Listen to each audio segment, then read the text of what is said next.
Udah yuk. Assalamualaikum warahmatullahi wabarakatuh. Kami dari kelompok 4 akan mempresentasikan tentang peran pemerintah dalam sektor transportasi. Next slide.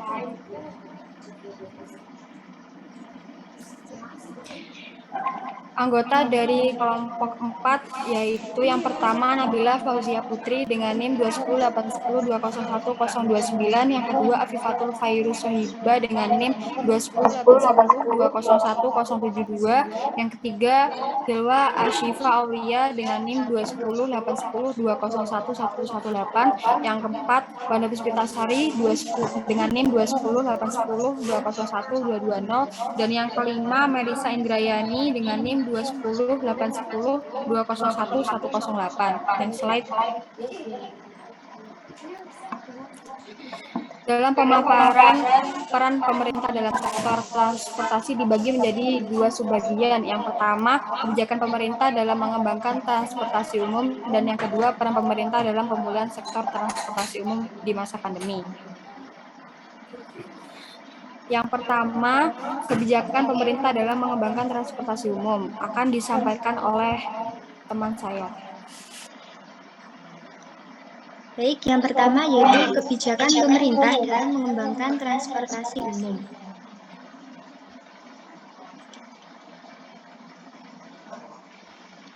Transportasi sekarang ini sudah menjadi kebutuhan penting bagi semua orang,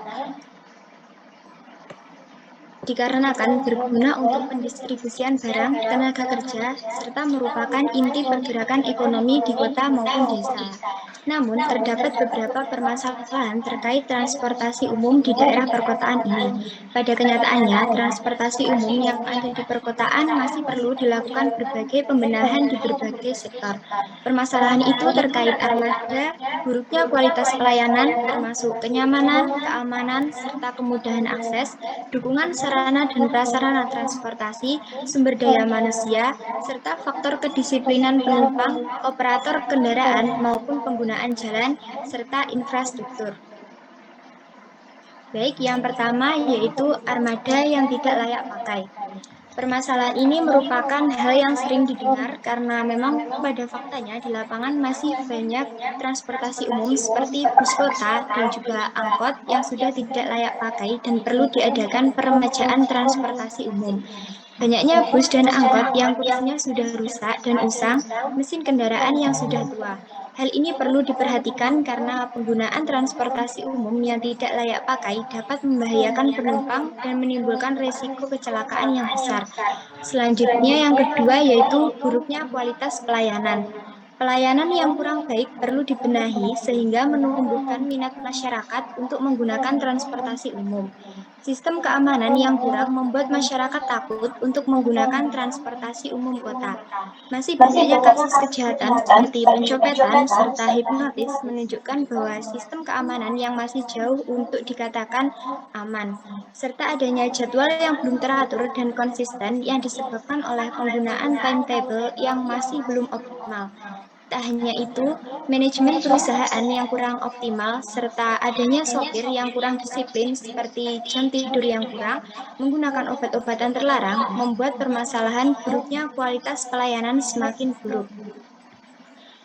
Selanjutnya, yang ketiga yaitu sarana dan prasarana. Ketersediaan halte dan papan informasi yang kurang strategis,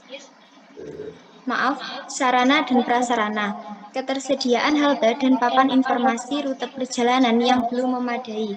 Lokasi halte yang kurang strategis membuat para penumpang malas untuk menunggu transportasi umum ini.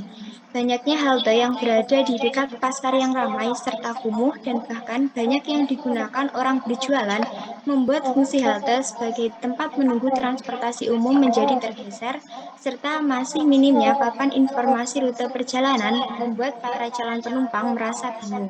Selain itu, tidak adanya penambahan lebar jalan kerap menimbulkan permasalahan baru yaitu kemacetan. Selanjutnya akan dibacakan oleh teman saya. Baik, untuk selanjutnya itu yang keempat ada sumber daya manusia. Kurangnya faktor kedisiplinan penumpang juga menjadi timbulnya permasalahan baru transportasi umum. Banyak penumpang yang tidak mematuhi peraturan saat menggunakan transportasi umum, seperti mencoret-coret armada ataupun menumpahkan makanan dan minuman yang dapat mengotori armada transportasi.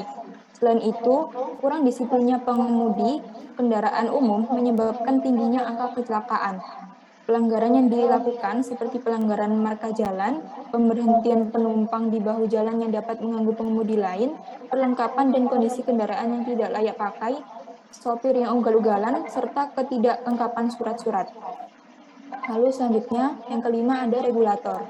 Masih adanya tumpang tindih pengaturan angkutan umum di lapangan serta masih adanya rute transportasi angkutan umum yang tumpang tindih membuat kenyamanan dari para penumpang terganggu.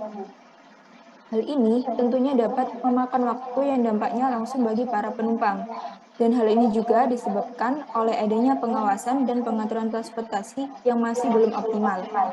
Kemudian yang terakhir ada kemacetan. Masalah ini tentunya sudah tidak asing lagi terdengar. Dengan pertumbuhan penduduk yang pesat di kota-kota besar, berkisar antara 3% sampai 5% per tahunnya, tingginya jumlah penggunaan kendaraan pribadi, serta kualitas dan jumlah kendaraan transportasi umum yang belum memadai, menambah permasalahan transportasi di Indonesia. Dikhawatirkan dengan adanya kemacetan ini membuat masyarakat kurang tertarik menggunakan transportasi umum karena membuat kerugian waktu, pemborosan energi, serta meningkatkan polusi udara.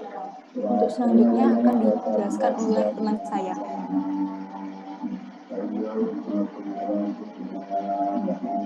Permasalahan-permasalahan terkait dengan transportasi seperti yang sudah dijelaskan perlu diatasi. Dalam mengatasinya, perlu adanya perwujudan mode transportasi yang terdepan. Mode transportasi yang terdepan terhadap sosial ekonomi masyarakat dan perekonomian negara diperlukan seiring dengan adanya dampak dari keberadaan pengembangan mode transportasi.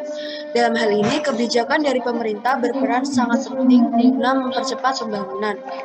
Dalam hal ini, pemerintah diharapkan untuk terus mendorong dan memfasilitasi pembangunan dalam pengembangan sarana dan prasarana transportasi yang bermanfaat untuk menopang peningkatan sektor pertumbuhan ekonomi masyarakat, baik dalam tingkatan nasional maupun regional.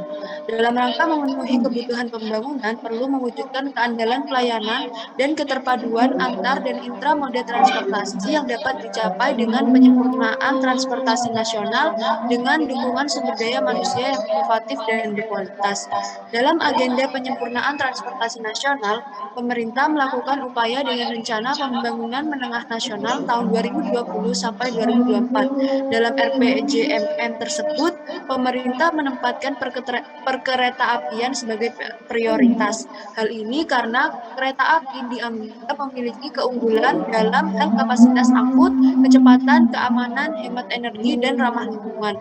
Untuk mengatasi permasalahan terkait dengan kepadatan lalu lintas, pemerintah mengupayakan adanya fasilitas penunjang dengan membangun flyover atau underpass untuk jalur kereta api. Selain itu, untuk memastikan kelayakan, pemerintah mengupayakan pemeliharaan aset secara berkala. Tidak hanya itu, pemerintah juga melakukan beberapa kebijakan seperti pembangunan transportasi jalan dan pengembangan transportasi perkotaan yang memiliki peran penting.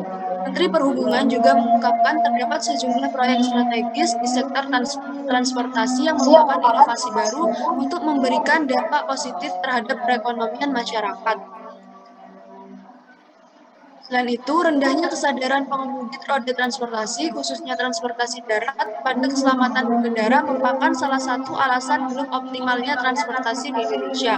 Oleh karena itu, ke depannya pemerintah mengupayakan sistem transportasi yang baik dengan melakukan edukasi kepada masyarakat tentang bagaimana transportasi yang baik. Selain itu, pemerintah juga mengadakan adanya e-ticketing sebagai upaya peningkatan pelayanan transportasi umum. Hal ini merupakan perwujudan dari perkembangan teknologi informasi yang semakin berkembang pesat pada aspek kehidupan. Dengan penerapan e-ticketing diharapkan dapat meningkatkan pelayanan dan kenyamanan masyarakat dalam menggunakan transportasi umum. Upaya-upaya yang dilakukan oleh pemerintah diharapkan dapat menyempurnakan transportasi nasional. Penyempurnaan transportasi nasional dilakukan guna mewujudkan keandalan pelayanan dan kepaduan antar dan intra moda transportasi dalam rangka memenuhi kebutuhan pembangunan perekonomian negara. Selanjutnya akan dijelaskan oleh teman saya. Untuk materi selanjutnya yaitu peran pemerintah dalam pemulihan sektor transportasi umum di masa pandemi.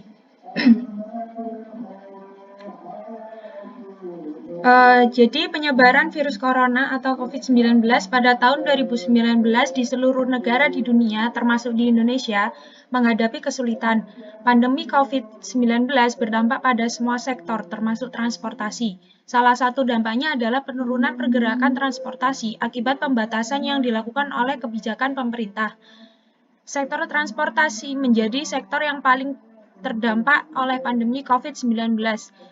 Berdasarkan data Badan Pusat Statistika, perekonomian Indonesia dilaporkan mengalami kontraksi sebesar 5,32% pada triwulan kedua tahun 2020.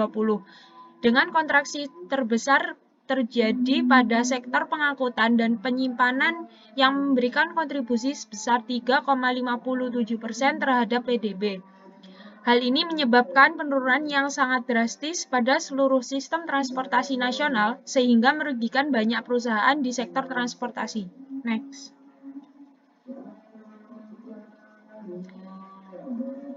Jadi, sektor-sektor transportasi yang terdampak itu ada 3. Yang pertama, transportasi darat, yang kedua, transportasi udara, yang ketiga adalah transportasi laut. Untuk materi yang pertama adalah transportasi darat. Jadi pandemi COVID-19 ini berdampak pada banyak sektor, termasuk sektor transportasi online, aktivitas masyarakat akibat kebijakan pembatasan sosial pemerintah dinilai cukup merugikan transportasi online, khususnya ojek online. Pekerja ojek online mengalami penurunan ekonomi yang sangat parah, bahkan kesulitan keuangan, yang berdampak pada kesejahteraan dan keadaan psikologis ojek online itu sendiri. Kemudian untuk dampak yang kedua adalah transportasi udara. Salah satu jenis transportasi yang mengalami resesi adalah transportasi udara. Dampak COVID-19 di berbagai sektor akibat pembatasan kebebasan bergerak orang, termasuk penurunan jumlah penumpang model perjalanan udara seperti pesawat terbang, baik untuk penumpang domestik maupun internasional. Sektor penerbangan global terdampak parah akibat COVID-19. Termasuk Indonesia, di mana jumlah penumpang turun drastis sejak kuartal 1 2020. Pada Juli 2020, kinerjanya mulai menanjak dengan peningkatan 42%. Penerapan kebijakan sosial berskala besar atau PSBB pemerintah untuk mencegah penyebaran virus corona berdampak pada penghentian sementara layanan transportasi massal, termasuk layanan udara seperti PT Garuda Indonesia. Adanya kebijakan PSBB mengakibatkan penurunan penjualan tiket yang sangat mencolok. Karena banyak penumpang yang membatalkan rencana perjalanannya karena terlalu banyak aturan yang harus dipatuhi sebelum berangkat menggunakan pesawat, sehingga mengakibatkan turunnya pendapatan sebagian besar perusahaan yang terlibat di industri penerbangan. Untuk yang selanjutnya adalah transportasi laut. Dalam angkutan laut, otoritas pelayanan angkutan lebih membatasi waktu operasi lalu lintas penyebaran untuk angkutan barang dengan kendaraan. Hal ini menyebabkan penurunan permintaan yang drastis yang berdampak pada produktivitas dan kinerja lalu lintas penyeberangan. Penutupan pelabuhan yang dilakukan perseroan bertujuan untuk mencegah penyebaran virus COVID-19. Keputusan penutupan dilakukan untuk membantu pemerintah mencegah penyebaran virus ini dan mendukung program pemerintah. Next. Selanjutnya materi akan dijelaskan oleh teman sekelompok saya. Baik, untuk selanjutnya yaitu untuk mengatur pergerakan masyarakat dengan menerapkan protokol kesehatan, beberapa dirjen di bawah Kementerian Perhubungan segera mengeluarkan surat edaran yang mengontrol transportasi darat, perkeretaapian, laut, dan udara berdasarkan pada surat edaran nomor 7 tahun 2020 tentang kriteria dan persyaratan perjalanan orang dalam masa adaptasi kebiasaan baru menuju masyarakat produktif dan aman COVID-19 yang diedarkan oleh Gugus Tugas Percepatan Penanganan COVID-19 tanggal 6 Juni 2020. Dalam surat edaran ini berisikan kriteria dan pernyataan apa saja yang harus dilakukan oleh masyarakat sesuai dengan protokol kesehatan. Perjalanan penumpang yang dimaksud dalam surat edaran ini adalah perpindahan orang dari suatu daerah ke daerah lain berdasarkan batasan pemerintah provinsi, kabupaten atau kota, dan kedatangan orang dari luar negeri yang masuk ke wilayah negara Kesatuan Republik Indonesia dengan kendaraan pribadi atau angkutan umum darat, kereta api, laut, dan udara.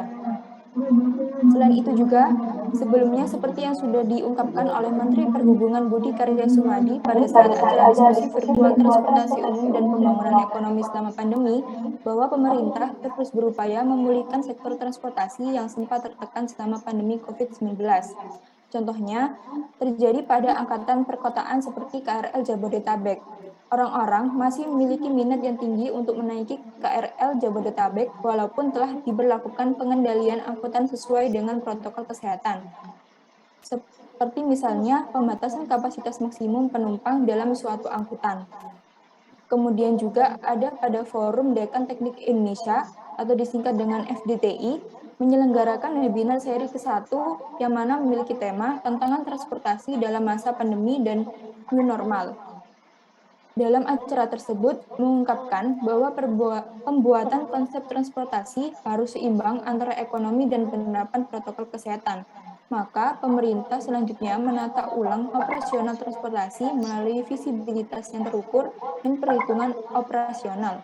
Perhitungan ini harus dipertimbangkan lebih lanjut dengan mempertimbangkan prinsip-prinsip kesehatan dalam transportasi, sehingga mereka dapat memilih langkah yang paling strategis di antara berbagai pilihan yang ada untuk membuat regulasi baru dalam merespon standar transportasi baru di Indonesia. Next. Untuk selanjutnya akan dijelaskan oleh teman saya. Baik, dari pemaparan teman-teman kelompok 4 bisa diambil kesimpulan. Yang pertama, transportasi sekarang ini sudah menjadi kebutuhan penting bagi semua orang karena merupakan penunjang aktivitas sehari-hari dan keberadaannya sangat penting untuk mendukung mobilitas masyarakat. Yang kedua, di era pandemi ini, sektor yang paling terdampak pandemi COVID-19 adalah sektor transportasi. Peran pemerintah sangat penting dalam memulihkan keadaan pada sektor transportasi yang mengalami krisis, baik dalam sektor transportasi darat, udara, maupun laut. Dengan itu, pemerintah menata ulang operasional transportasi melalui visibilitas yang terukur dan perhitungan operasional dengan mempertimbangkan prinsip-prinsip kesehatan dalam transportasi. Yang ketiga, keberhasilan pembangunan di bidang ekonomi harus ditunjang dengan pengembangan sistem transportasi yang baik sesuai dengan kebutuhan dan tuntutan perkembangan zaman. Hal ini dikarenakan transportasi memiliki peran yang krusial dalam menunjang pertumbuhan ekonomi masyarakat. Baik, terima kasih. Apabila ada kesalahan dalam penyampaiannya, mohon dimaafkan. Saya tutup. Wassalamualaikum warahmatullahi wabarakatuh.